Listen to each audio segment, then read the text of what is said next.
Welcome to the 18th annual Gus and Libby Solomon Memorial Lecture. My name is Natan Meir. I have the privilege of serving as academic director of the Harold Schnitzer Family Program in Judaic Studies at Portland State University. I'd like to begin by thanking Dick Solomon and Elise Flitcraft, the sponsors of tonight's event.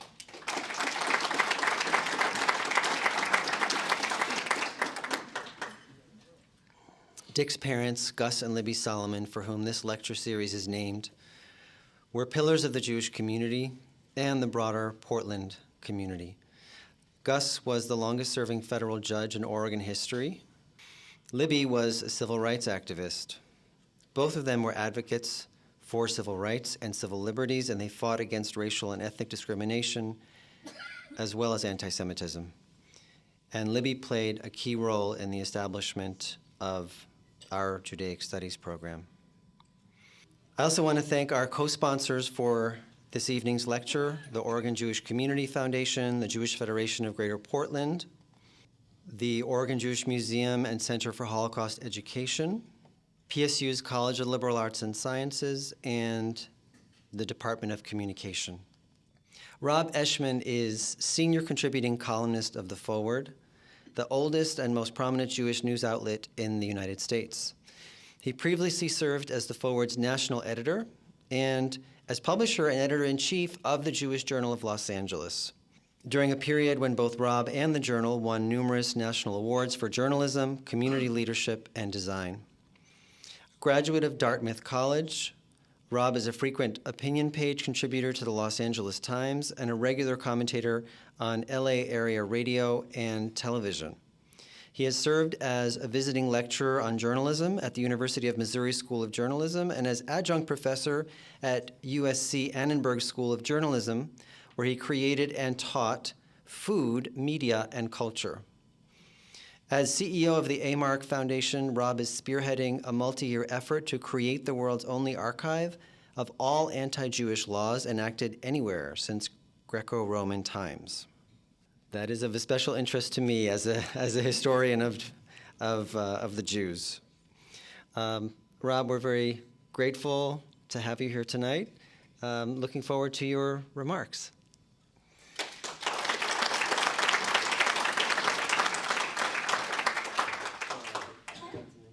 Thank you, Natan. And I want to thank Dick and Elise for having me here tonight. Where are you? Right there you are, right in the front row. You must know people. It's really an honor. Dick had sent me the biography of his father, and I hope I do him proud, is all I could say. How many of you, before I start, I also just want to thank The Forward for giving me this opportunity to be here with you. I'm a big fan of The Forward. I actually write for them too. I wish Jody could be here with you as well. I'm a big fan of Jody. Family sorrow kept her from coming. Jody's a lot shorter than me, but trust me, I have bigger shoes to fill. How many of you have ever found yourself in a public pool or a hotel jacuzzi and had to make awkward conversation with a stranger? Oh, good. I thought it's not just an LA thing. Okay. So I'm in a hotel in Orange County, California, a fancy hotel. I'm there with 700 Jews. It's a weekend of learning, praying, singing, a lot of talking. It's called Limud. And I decided to take a little break and go down to the jacuzzi. So I'm in the jacuzzi. There's about 4 other people. A man walks in with a T-shirt, takes it off, and there is a big swastika tattooed on his chest. The other people leave the jacuzzi. I didn't leave. I knew I couldn't beat this guy up. There was no way. He was big. And I knew I couldn't swim anywhere. Couldn't get away from him. So I said, "Hi, I'm Rob." He said, "I'm Don." I said, "So what's the story, Don?" He went to prison in Arizona. In prison, he said, in order to survive, you need to join a gang. The only gang he could really join was the Aryan Brotherhood. And to join it, you need to get a tattoo. I said, "There's tattoo parlors in prison?" He said they take their hair grease and they burn it on their lockers and they scrape it off, the black char off. They attach that to a needle. They attach the needle to a pen. They attach the pen to a Sony Walkman battery, and that's how they put the swastika on. He said, I'm not proud of it. It was a really bad time in my life. I'd like to get rid of it. I said, so why don't you? He goes, I can't afford to. I said, how much does it cost? He said, $1,600. I say, Don, I don't want to perpetuate any stereotypes. But there's 700 Jews at this hotel. I think I could walk into the lobby and raise $1,600 to get rid of a swastika tattoo. He was thrilled. He said, you know, it makes it really hard to get a job. I said, especially as a lifeguard. So why am I telling you the story of the Nazi in the hot tub? You know, there's a Jewish tradition at the end of a wedding where you break a glass, right? You know why you do that? Because, are there rabbis here? I should always ask that before I talk. Okay. You do it, right? Because in the midst of joy, there should always be a little trembling. Always be a little trembling. And I think of the Nazi in the hot tub as the little trembling in my joy. We were there, we were 700 Jews, we were in Orange County, where maybe 80 years earlier, it was the largest Klan rally ever on the West Coast was held in Orange County. And there we were, singing, dancing, learning together. But there was the Nazi in the hot tub, the little asterisk. And I think about it now because we're at this time where we're confronting anti-Semitism, and we're worried about rising anti-Semitism. And the Nazi in the hot tub was really my first face-to-face confrontation with what looked like vicious anti-Semitism. But was it? I mean, was he a Nazi? Was he lying to me? Was he trying to get on my good side? I mean, he said at some point, thank you for not judging me. And I thought, what kind of Nazi says thank you for not judging me? So when we think about anti-Semitism, I always have that asterisk idea in my head. How many of you are feeling anxious about anti-Semitism these days? Right? How many of you feel it's on the rise? I mean, let the record show. It's just about everybody. And you're not alone. There was an American Jewish Committee survey that came out a week ago. No, this week, I think, the Forward reported on it. 89% of American Jews felt that anti-Semitism is a serious problem. I mean, in October, we had Kanye West, one of the biggest music stars in the world, tweet that it's time to go DEFCON 3 on the Jewish people. We had Kyrie Irving, one of the biggest basketball stars in the world, promote the idea that the Holocaust never happened to millions of his fans. There were 2,700 anti-Semitic incidents in 2021. That was a 34% increase from the previous year. Most disturbing, from the lynching of Leo Frank in 1915 to 2018, that's 103 years, there were 21 anti-Semitic murders in the United States. In the past 5 years, there's been 15. So there's been articles written about this, columns. I've certainly written my share. I just had one come out today. And books. There was a book that came out, probably the most famous one, and it was called People Love Dead Jews. You heard about that book? How many of you read it? Yeah, very popular book, bestseller, New York Times bestseller. It won the National Jewish Book Award. And it's good. It's smart. It's quick, fascinating read, really well researched and beautifully written. But the book bothered me. Here's what Dara Horn, the writer, says in the book. She says, American Jews are at a dangerous moment in history when the lessons of the Holocaust have receded from society's memory, and with them, the taboo against persecuting Jews. Anti-Semitism, she writes, is once again the next big thing. That's the book's takeaway. It even became a kind of hashtag at the time, I think it was last year, last March, when 3 people were murdered in Israel by terrorists. There wasn't an immediate outcry, and so within a couple hours, a Jewish studies professor at some university tweeted, "How come where's the outrage? Hashtag people love dead Jews." But I think what bothered me about the book goes to a lot of the issues I have about how we as journalists cover anti-Semitism and how you as readers relate to anti-Semitism. Do people really like dead Jews? I think the picture is much more complicated. I think it's like the Nazi in the hot tub. There's an asterisk. The first complication is how we measure and report anti-Semitism. There are problems with the statistics that journalists don't always get and that readers don't always get. For instance, that same American Jewish Committee survey that found that 89% of American Jews were concerned about anti-Semitism, it also said that 3% of America's 5.7 million Jews were, quote, victims of anti-Semitic physical attacks. 3%. I looked at that statistic, which is 173,000 people. That's 5 times Kristallnacht.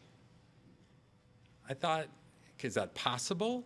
And then I looked more carefully. The margin of error in the survey is 3.9%. So, right, if you do that survey over and over again, sometimes you're going to get 0, and sometimes you're going to get double.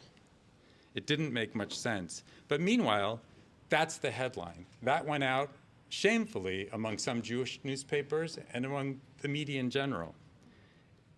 It doesn't help calm things. Then there was, in 2020, we were told that there was a 40% increase in anti-Semitic incidents. And this was during COVID, a 40% increase. Scary, right? Then I looked at the numbers.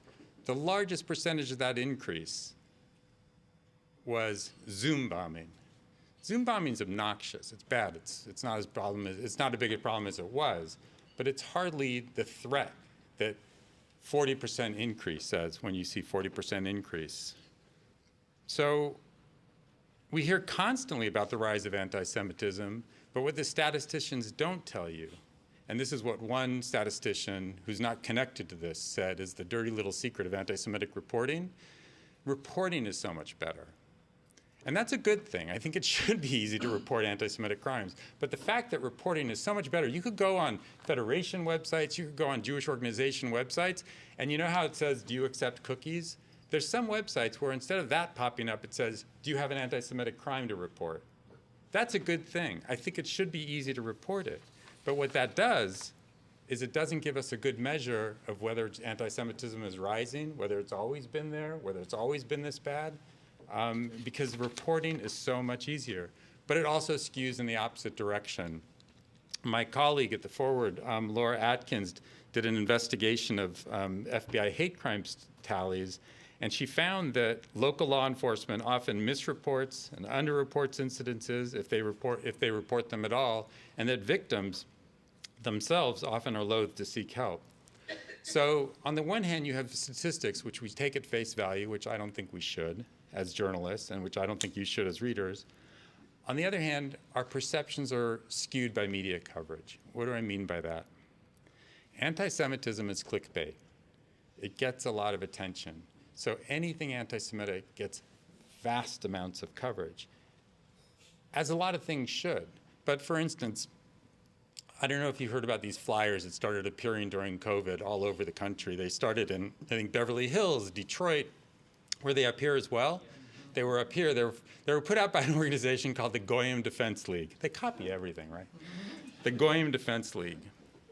So if you Google Goyim Defense League, you get about 500,000. This was, the last time I Googled was a few months ago. It's probably more at this point. You get 500,000 search results. Because every time these stupid flyers appear, the journalists put anti-Semitic flyers appear, anti-Semitic this. The flyers say something like the Jews caused COVID.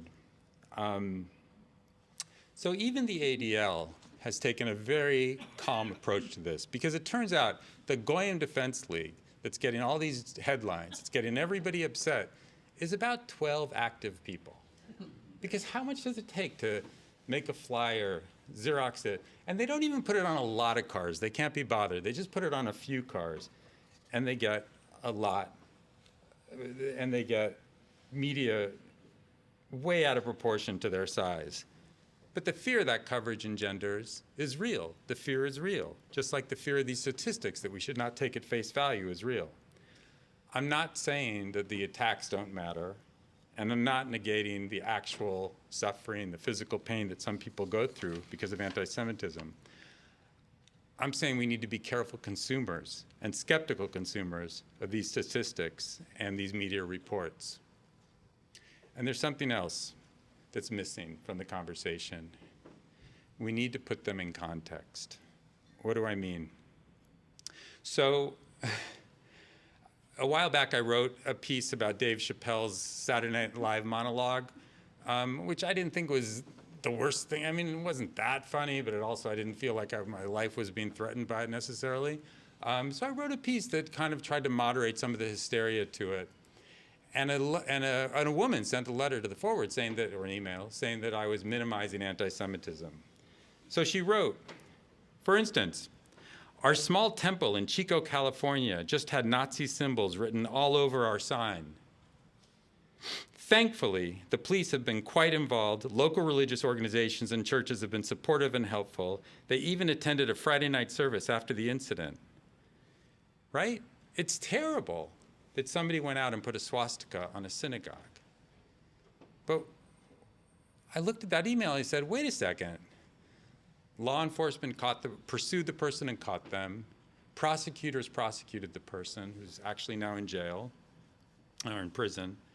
All these non-Jewish organizations and clergy came together, and they even went to synagogue, which is something that a lot of Jews don't even do. So the graffiti attack is going to be listed as an anti-Semitic hate crime, as it should. It was an anti-Semitic hate crime. And it'll be reported as such, as it should. But what's not listed and what's not reported, and what very few people, basically you know and I know because of this email, and I wrote a column about it, is the reaction, which is actually anti-Semitic. And that doesn't get mentioned in the statistics. But I think it really matters. I think it really matters. We need to find a way to measure both, to report on both, and to talk about both. How do you do it? In Europe, they did. Last year, the European Union commissioned a study of Jewish communities in 12 countries in Europe, the countries with the largest Jewish communities: Hungary, Denmark, Britain, obviously, France. And they didn't just say measure anti-Semitism. They said, we want a Jewish security index. So what is a Jewish security index? It comes up with, it takes all the data, including anti-Semitic hate crimes, including anti-Semitic acts, assaults, but it also looks at quality of life index. How free are Jews in that country to practice their religion? For instance, in Denmark, there's really been a crackdown, and it looks like they might even outlaw ritual circumcision.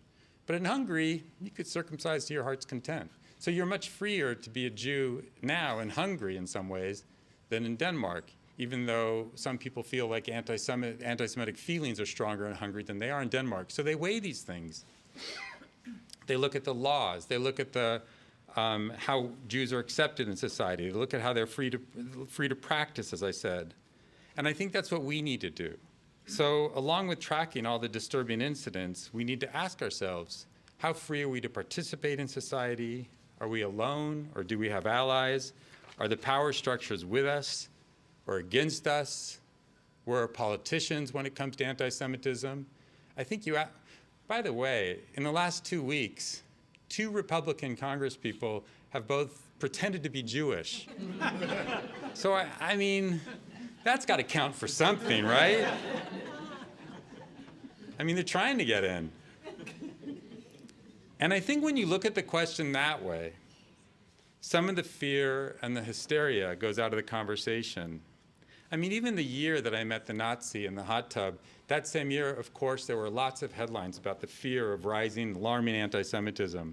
But in that same year, I noticed when Hamas launched missiles from Gaza into Sderot, every single presidential candidate running in the primaries that year came out in support of Israel.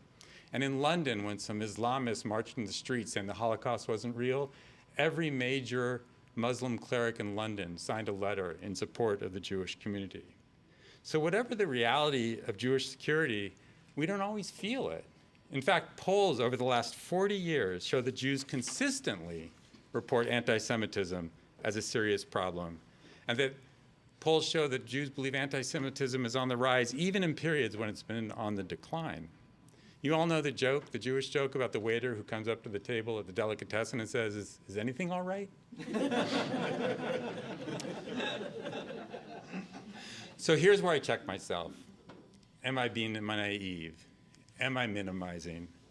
You know, am I the frog that's put into the cold water and doesn't realize that the temperature is slowly coming up to a boil?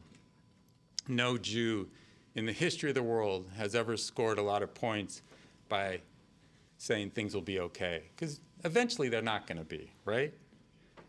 Even today, as I was going over my notes for the speech, I just looked at the Forward website, and 2 people were shot coming out of a synagogue in Los Angeles. It hasn't been seen as a hate crime yet. The police are saying it's not right now. It's not clear, but bad things happen. So I want to say, Pittsburgh in 2018 was real. Charlottesville was real. The shooting at the synagogue in Poway near San Diego was real. The abuse and the assaults that people in Crown Heights suffer is real. And I agree with Dara Horn when she says just setting the bar at, well, it's not Nazi Germany, is too low of a bar. The bar should be 0 hate, 0 racism, 0 anti-Semitism. But until we get there, I'm saying we need to hold these 2 thoughts in our head at the same time, these 2 competing truths. It's never been a better time to be a Jew, but it could also be dangerous to be a Jew. So what do we do about the second part of that? You know, you need to combat it. You need to support the organizations that combat it, the good organizations. There's a few fraudulent ones over there. I think journalists could do a better job looking into those as well. I give money to the ADL. I think everybody should give money to the ADL. I mean, except anti-Semites. I think we should make sure our politicians take action. Karen Bass, the mayor of LA, tweeted out support for the Jewish community and sent extra police patrols around the Jewish community this weekend, and said she'd send extra police patrols around the Jewish community this weekend, even before they decide whether it's a hate crime or not. I think we shouldn't vote for politicians who encourage anti-Semites or create an atmosphere where anti-Semitism should flourish. Anti-Semitic acts, by most measures, and I put asterisks and caveats next to these measures, but they were going down for almost 15 years, the measures of anti-Semitism in the United States. They've been going down for years, ever since World War II. And then in 2016, they started to go up. Nearly triple the number of anti-Semitic incidents today as there were in 2015. I can't remember what happened in 2016. Something happened to do that. I agree with Jonathan Greenblatt, who's the CEO of the ADL, when he said that anti-Semitism isn't a Jewish problem, it's an American problem. And he's right. All across this country, there's more hate, there's more extremism. We were talking about this at dinner tonight. There's more mass shootings of all types. And Greenblatt, this is where I disagree with him, he calls Jews the canary in the coal mines. But I don't think that's what we're seeing now. I think we're in the mines, along with refugees, along with immigrants, along with people of color, along with LGBTQ people, and the mine is starting to collapse on all of us. So what do we need? We need allies. These anti-Semitic incidences and the fear of anti-Semitism, sometimes if you look at Jewish history, it tends to turn Jews inward. I think we need just the opposite response. I think we need to look outward. The worst hate crime in the recent history didn't happen to Jews. It happened to Latinos in El Paso in 2019. 23 people were killed by somebody who was anti-Latino. I don't think the Jewish community spoke out enough about that. And I think it's really important. And this is something that Gus Solomon says in his book, and he devoted his life to. It's not just about us. It's also about making connections and helping others, because that also helps us. We need to hold social media companies accountable. The biggest difference between now and before now, anti-Semitism now and then, is the cesspool of social media. It's almost so obvious, I didn't even want to go deeply into it, but of course, the social media is spreading horrific anti-Semitism and making it very cheap to do so. In the old days, they at least had to have a mimeograph machine. You know, Father Coughlin had a radio show that reached the majority of Americans, which was viciously anti-Semitic. He had to print newspapers I think it was called Social Justice, his newspaper, millions of subscribers. You know, at one point, Father Coughlin, this is how bad anti-Semitism was in America. Father Coughlin, who was a Catholic priest out of Detroit, right, Michigan, vicious anti-Semite, turned against FDR and blamed the Jews for all the problems in the world. He was the most popular broadcaster of his time. And he got so many letters, 80,000 letters a week. The U.S. Postal Service had to build a separate postal office just to handle the letters to Father Coughlin. That's how bad it was. Now it's coming at us through social media, and we have to really fight back against these social media companies that are actually profiting off algorithms that encourage people to be hateful and encourage people to provoke other people. The New York Times reported that before Elon Musk bought Twitter, slurs against Black Americans showed up on social media service on Twitter 1,200 times a day. After Elon Musk became Twitter's owner, they jumped to 3,800 times a day. The same is happening with allowing anti-Semites back on Twitter. But we need to balance all this activism and concern with something else. We need to balance it with gratitude. We are living in a remarkable time in Jewish history, in a remarkable place. There's freedom, there's acceptance, there's opportunity. We have a friend who sent their son, a high school-age son, to something called March of the Living, which is where you send high school kids. First they go to Poland to see the Nazi death camps, and then they end the trip in Israel to kind of feel this redemptive moment. So the son is on this March of the Living, and there's a terrible terror attack in Jerusalem. And we call the mom, we say, "Is Joshua okay?" And she goes, "Oh yeah, thank God they're still in Auschwitz."